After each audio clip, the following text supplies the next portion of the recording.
everyone, welcome back to another tutorial from Apps Academy.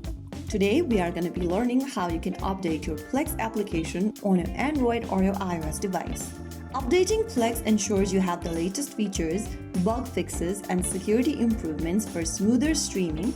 So in order to update your application, first thing to do is to go ahead and open up your Google Play Store or your App Store. In the search bar, type in Plex and search. From the search results, look for the Plex application and tap on it, and you'll end up in this page. Check if there is an update button available. If an update button appears, tap on it. If it only shows open, your app is already up to date. Once you tap on update, wait for the update to install. The update will download and install automatically. Once done, you can open up Plex with the latest version.